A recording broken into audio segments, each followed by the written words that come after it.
hace un ratito en nuestra mesa. Laura Santullo nos visita en el día de hoy. Es escritora y guionista. Recibió 3 premios Ariel. Es autora del libro El Otro Tom, que lo estuvimos mencionando en nuestro Buen Día. Y reside en México hace más de 20 años. Hoy en Habla Clara, Laura Santullo. Bienvenida, Laura, ¿cómo te va? Bien, muy contenta de estar por acá, muchas gusto gracias. recibirte nuevamente ahora, bajo estas luces un poco más intensas y con más gente en el estudio. Yo le comentaba a la producción y soy reiterativo contigo y con tus hermanos, porque yo sigo sosteniendo que tiene que haber algo raro en el ADN de los Santullo, porque no pueden ser todos tan talentosos y tan geniales como lo son. De hecho, bueno, Fernando Santullo forma parte de esta casa en todas las voces. También es periodista, cantante, sociólogo. Ahí lo tenemos a Fernando. Qué buena foto, qué buena foto. Y Rodolfo es guionista, escritor, vinculado al mundo de las historietas también. Bueno, y vos como escritora, guionista, también mujer del cine por razones hasta familiares. ¿Qué pasa con los Santullo? ¿Cómo empezó toda esta cosa artística? No sabemos bien, estamos indagando, no sabemos si es la alimentación que nos dieron de chicos, no se sabe de ciencia cierta, qué sé yo. Tal vez el hecho, creo que hay algunas cosas que pueden tener que ver, desde el exilio mediante, que nos llevó como a estar en contacto con otras realidades. Bueno, Rodolfo directamente nace en México, nace en el exilio, y no sé, y mis padres fueron gente muy lectora, en una casa con libros. Yo digo que todas esas cosas, el viaje efectivo de haber ido al exilio y el viaje de libros, debe haber jugado alguna clase de papel en eso. México es, desde el punto de vista cultural, es explosivo, es impresionante, ¿no? O sea, no es casualidad que sea México, quizás en otra realidad hubiera sido quizás diferente. Sí, bueno, México tiene esta cosa, y aparte tiene una enorme diversidad, es un país enorme con muy diversos estímulos que creo que siempre juega de alguna manera para excitar la imaginación y todo lo demás, pero creo que también el hecho mismo de haber estado, que creo que a todos nos viene bien cuando nos ponemos en contacto con otras realidades, que de alguna manera te aumenta las distintas perspectivas, ¿no? Y eso creo que juega mucho en lo artístico. Uno empieza como también a escribir o a crear cosas por a que adopta alguna clase de perspectiva o tiene de alguna manera una inquietud por mirar algo, analizarlo, verlo, entenderlo, ¿no? Creo que buena parte de lo que uno hace artísticamente tiene que ver con eso. Creo que además también somos todos de la misma generación, formamos parte de una generación muy curiosa, ¿no? Ganas de saber cosas. No quiere decir que otras no lo sean, pero uno quizás ve en las generaciones siguientes a las nuestras, quizás otro tipo de curiosidad, tienen otras herramientas. Recién hablábamos de tecnología, hoy hay una cantidad de información, de elementos tecnológicos que permiten desarrollar otras habilidades que quizás los cincuentones no tenemos. Sí, pero al mismo tiempo, sí, bueno, esto es una sensación de cincuentona, no.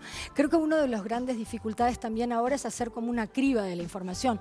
Hay justamente como un exceso y la dificultad como más grande, además de que todo llama tu atención y de alguna manera la vuelve un poco más deficitaria, un poco pensando en el TDA, ¿no? El hecho de que hay demasiados estímulos en el ambiente, pero creo que una de las cosas más difíciles de hacer justamente llega a tal nivel de información que es cómo haces una selección, dónde pones como las prioridades, ¿no? Creo que es una de las dificultades de la velocidad de la información frente a la cual estamos expuestos, claro, y la cantidad, ¿no? Sí, recién hablábamos con Mangarelli en la columna de tecnología, justamente cómo han cambiado, cómo percibimos el tema de la productividad, de no pérdida de segundos. Entonces, escuchar un audio de 3, 4 minutos de WhatsApp hoy te da la posibilidad de escucharla al doble de velocidad para no perder tiempo, ¿no? Porque ya es un exceso un audio de 4 minutos. Es decir, esa perspectiva de que todo tiene que ser rápido frente a tanto estímulo requiere un cambio de cada uno de nosotros.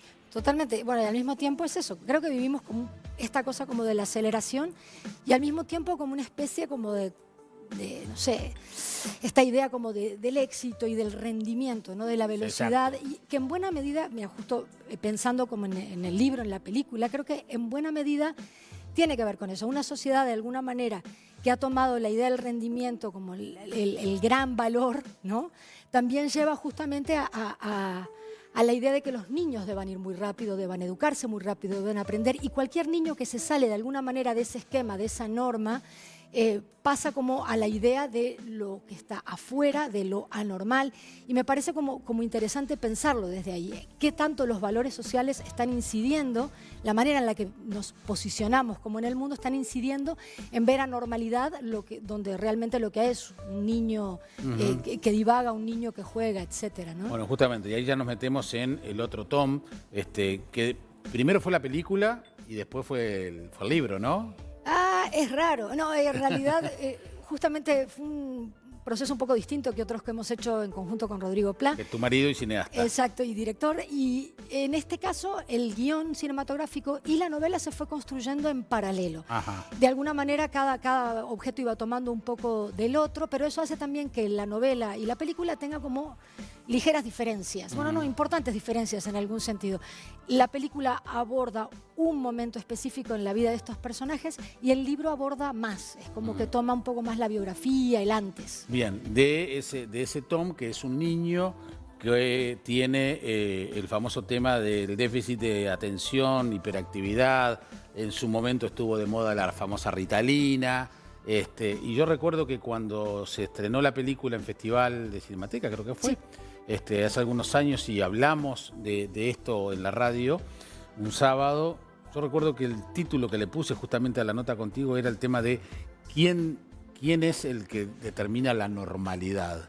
¿Por qué ese niño sale, esto que decías, ¿no? Sale de esa norma, se lo considera hiperactivo, ¿no? U otros quizás están a otra velocidad o otra capacidad de atención en una clase, por ejemplo, ¿no?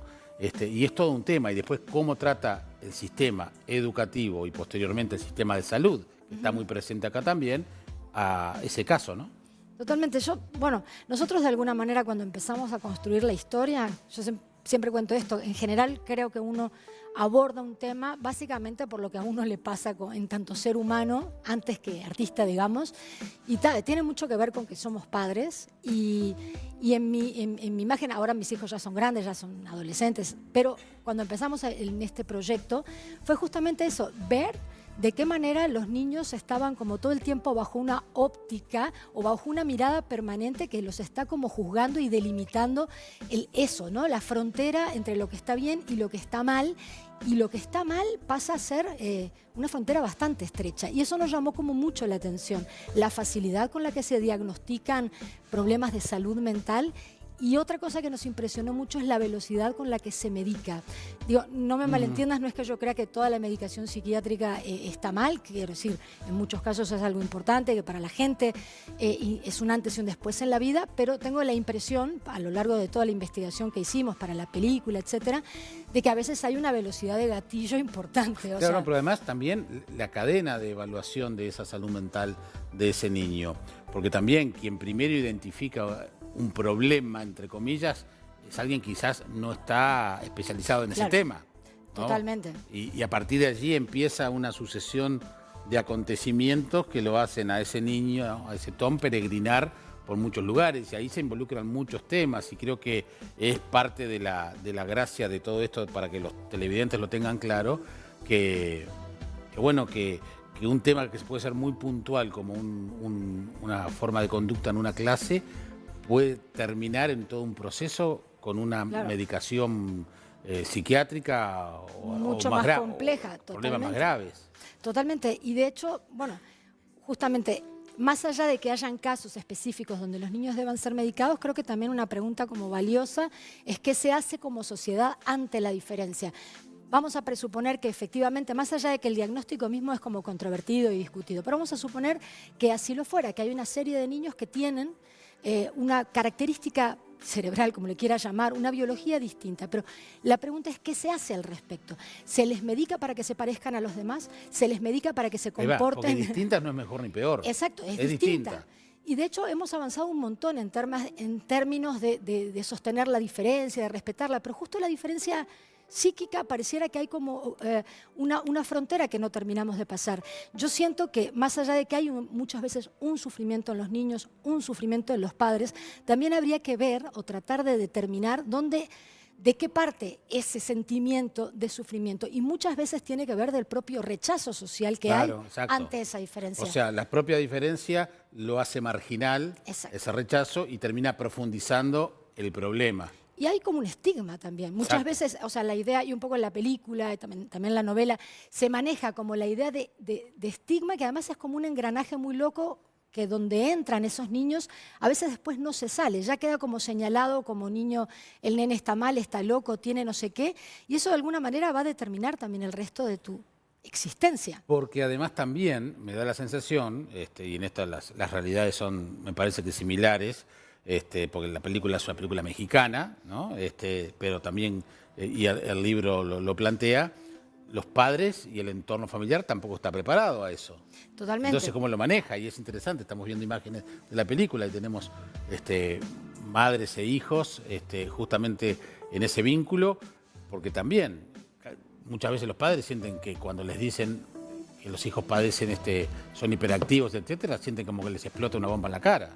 Totalmente, y al mismo tiempo hay como una especie de verdad revelada, en el sentido de que lo dice un especialista y por lo tanto muchas veces la gente no tiene los recursos para cuestionar o preguntarse incluso cómo los alcanzas. Por ahí en la propia película el personaje lo dice, en un diálogo dice, bueno, yo nunca me pregunté como por los efectos secundarios. No te lo manda el médico de alguna manera y asumís que es, y no estoy diciendo que uno se vaya a cuestionar por todos y cada uno de los efectos secundarios, toda medicación lo tiene, pero sí me parece como interesante el abordaje que se hace como en lo general hacia el tema, ¿no? La rapidez con la cual se diagnostica y muchas veces que se prescinde incluso de la historia de la persona. ¿Qué le ha pasado? ¿Qué sé yo? ¿Se le murió el abuelo? O sea, ¿en qué situación está ese niño? Más allá de la respuesta que esté dando en términos de comportamiento, ¿qué está pasando con ese niño como en lo global? Y muchas veces creo que se avanza como muy rápido a buscar como una puerta de salida, más que una puerta de entrada, a lo que le está ocurriendo a esa persona, ¿no?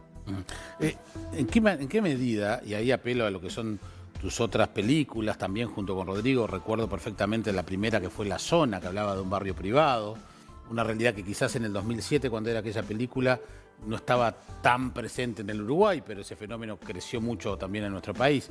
Entonces, a lo que voy, ¿en qué medida crees que la literatura o el cine, la ficción, incide, genera, da herramientas a los espectadores, a los lectores, para pensar la realidad, es decir, el vínculo entre la ficción y la realidad?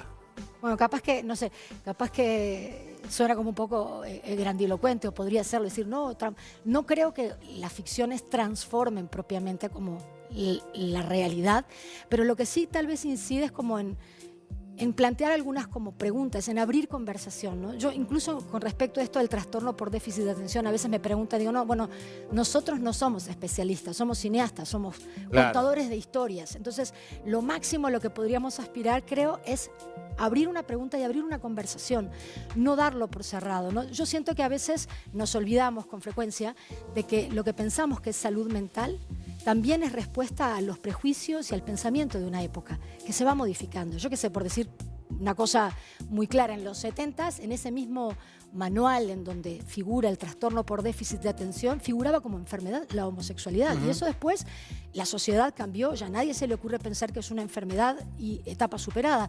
Entonces, creo que no está de más pensar que la salud mental, también la idea de salud mental, también se modifica como en el tiempo de acuerdo a lo que somos como sociedad y a lo que estamos pensando. Eso solo valdría para tener cierta prudencia cuando abordamos como la idea de salud y la idea de un individuo y su vida, que es en lo que vamos a incidir cuando medicamos o hacemos un abordaje, ¿no? Laura, hace 10 años, ya 15, la Ritalina era tapa de los diarios, ¿no? O sea, fue toda una gran moda. Una explosión, de hecho, de niños medicados. Creo que ahora se ha ido como discutiendo por eso el tema más, del cambio, claro, ¿no? Y del proceso y la evolución. Y bueno, y siento que desde el cine o de la literatura uno justamente lo que aporta es eso, la posibilidad de una conversación, ¿no? Y bueno, y eso es un poco la película, que también transita otros temas, la idea como de la maternidad, también cuestionar la idealización que muchas veces hay sobre la idea de ser madre, de ser padre, ¿no? Como una cosa idílica, maravillosa y alegre, que no, es mucho más complicado, mucho más ¿Qué te diré? Es mucho más complejo ese engranaje de ser padre, de ser madre y de hacerlo bien. De hecho, seguramente en muchas cosas uno lo hace mal y tiene que convivir con ello. Porque tampoco tenés una escuela para eso. Totalmente, ni los niños vienen con manual. Entonces, exacto. siento que la película también se pregunta sobre eso, ¿no? ¿Qué es ser madre, qué es ser padre y cómo transitar esa etapa de la vida probando y siempre tratando de hacerlo mejor, que es lo máximo que creo que uno puede hacer. El libro está editado por Estuario, está en todas las librerías y la película se estrena.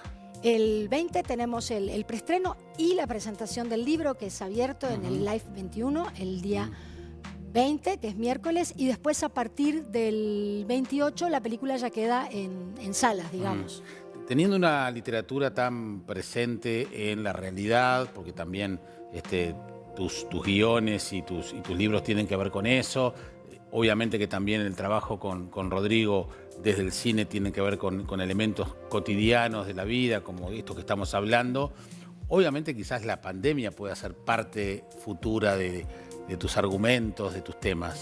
Tal vez la idea del encierro con la salud ya nos hemos metido bastante, porque un monstruo de 1000 cabezas. Tenés razón. También eran los seguros, curiosamente era casi como un poco más anticipatorio, no de eso, pero sí de la idea de los límites y la seguridad, la salud privada. Sin duda la pandemia ha sido como un enorme, como lo acabo de hacer, y va a ser algo como a reflexionar. Creo que ha incidido de una manera como muy dura, de la que ni siquiera tenemos noción de los alcances, ¿no? Este tema del encierro. ¿Cómo lo viviste en México? Fue duro. Porque además tú estabas en un país con un presidente que primero se la tomó medio que a risa, se enfermó 2 veces. Del lado Gatell, que era el que llevaba como la parte de salud, hizo como advertencias más. Bueno, las primeras partes estuvimos francamente encerrados. Y sí fue como muy duro. Después hubo una etapa de mucho miedo, murió mucha gente en México, y si bien las vacunas se implementaron, pero bueno, somos 130 millones, por lo tanto iba lento aquello.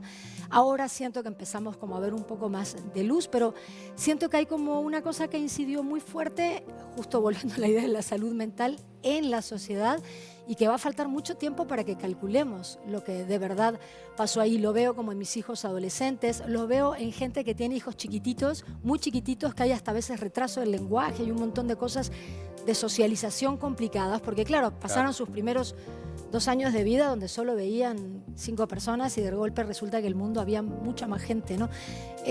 Va a ser complejo. Pero hablaba hace poquito con Fabián Marquicio, el músico, que ha generado todo un movimiento musical en torno al autismo, porque tiene un hijo con autismo, el precioso proyecto Villa Azul, y decía que, bueno, justamente una construcción de una realidad en favor de lo que es el trabajo con su hijo, para socializar, etcétera, etcétera. Llegó la pandemia, encierro, y era muy difícil explicarle, porque lo que hace 2 días lo estabas alentando, ahora no. De la nada, ¿cómo le explicás que llegó una pandemia y que tiene que encerrarse? Totalmente. Y aparte ha incidido en miles de cosas, pienso hasta de conducta social. Lo pienso en el cine, por ejemplo. Nosotros, bueno, el año pasado ya logramos sacar la película, fue a festivales, tuvimos esa suerte, Venecia, fue todo muy lindo y maravilloso, pero topamos con que los festivales estaban súper mermados de gente. O sea, había mucha menos gente dentro de las salas, y va a costar volver a sacar a la gente como al exterior. Nos hemos acostumbrado muchísimo como a consumir todo lo audiovisual a través de pantallas en casa, que para mí en realidad es un evento bien distinto ver una película en un cine compartiendo espacio con otros seres humanos. Volvemos a lo mismo. Pero es como diferente, distinto, sí. Como otra experiencia, y va a costar como de alguna manera retomar esta idea, esta sensación. Nosotros lo vimos mucho el año pasado, festivales que antes, Biarritz, no sé, estaban... Sí, claro, multitudinario, un acontecimiento social y cultural. Y si bien ya había mucha gente vacunada y qué sé yo, no, la gente no regresa. No es de recibo que la gente va a volver a la antigua normalidad, ¿no? Y por eso el concepto de nueva normalidad no deja de ser culturalmente interesante, pero hay que ver qué es lo que supone estar en el medio de una nueva normalidad. Ayer escuchaba a un crítico de cine argentino muy prestigioso, que decía: yo ya acepto la edad que tengo, arriba de 60 y pico, largos, acepto la edad que tengo, el ya no ir más a sala de cine, entonces prefiero ver una buena película en una muy buena pantalla y nada más, ¿no? En contra inclusive de las nuevas generaciones y sus hijos que ven las películas en un celular, ¿no? Entonces como que también los extremos hoy ya son complicados, hay caminos del medio, pero también cómo han cambiado nuestros hábitos de consumo de productos culturales. Muchísimo, y creo que hay como una también tendencia, se socializa distinto, es verdad, digo, yo lo veo en los adolescentes que socializan un poco a través de los móviles y es otra forma de socialización. No obstante, a mí sí tal vez de vieja nostálgica, pero sí añoro un poco más la idea como de calle, de convivencia, de lo físico de alguna manera. Y en ese sentido, la sala cinematográfica, la oscuridad de la sala, esta cosa como inmersiva que tiene el cine, inmersiva porque todo está alrededor oscuro, porque el sonido te llega de otra manera, pero inmersiva también porque estás con otros seres humanos compartiendo un momento irrepetible, esta cosa como de una experiencia colectiva frente a la pantalla, que nos reímos todos, que la risa, la sensación se contagia, creo que es distinto. Yo ya regresé de alguna manera otra vez a ir a ver algunas cosas en el cine, lentamente. En México costó, también estuvo mucho tiempo cerrado, pero sí creo que es como de otra naturaleza esta cosa de compartir socialmente las experiencias culturales. ¿Tu lugar en el mundo es México o es Uruguay? Yo tengo varios lugares. Es fácil esa respuesta. Laura, gracias por venir, ha sido un gusto recibirte. Muchas gracias por la invitación.